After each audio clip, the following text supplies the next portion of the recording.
We were looking for a house, and this house is in a really nice neighborhood, family-oriented. I see mothers walking around all the time with their kids, and I was pregnant at the time. It's a small space, and we weren't sure whether we could stay for a long time because we don't want to have just one kid. But it was the only thing that we could afford at that time. The first thing we tackled was we removed the wallpapers everywhere in the closets, and the floors weren't finished. Then we said, oh, you know what? If we put in this much work, we may as well just do the whole thing. So we just gutted out the whole thing. My favorite room in this house is the kitchen and the dining room, just because it's so multifunctional. The kitchen was actually in the back where the barn door is right now, so it was way too small, so we have to move it into this room. And the kitchen is just something that I always wanted, was a white kitchen. We needed a table that fit into this space, and it was long enough for us to use, and Rob really liked walnut, so then he built a table, and this was the design that we liked because it's just simple and modern enough for the space. The bench is actually from the old mantle. The wood from the old mantle is gum wood. I don't think you can find gum wood anymore, but we just didn't want to throw away the mantle, so Rob reconfigured it and made it into a bench.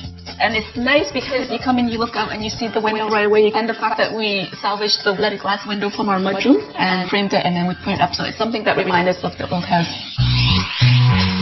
So right off the kitchen in the back is a mudroom and a powder room. And I wanted to have a door that when you come in, you see it. And we didn't have the space to have a hinge door, so it has to be a sliding door. So I really love the barn door idea, and we just couldn't find barn door hardware anywhere. So then Rob just decided to build it. We have a company called 1925 Workbench, and because he built the barn door hardware, if I'm looking for something like that, people must be looking for something like that too, and that's how we started the business. We make custom furniture, such as the console and the table here and the bench, and also the custom doors and the barn door hardware.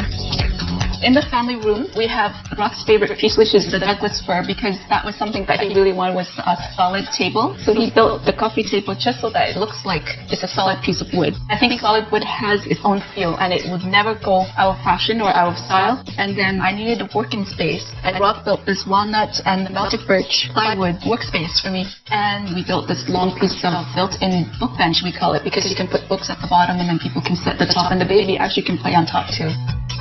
Upstairs we have 2 bedrooms, and Dan and Kai shares that one bedroom, and we have a bed for Dan and a crib for Kai. We actually also have a barn door up there, because then you don't have to swing the door open, and that becomes a space where we can put shelvings and things for Kai.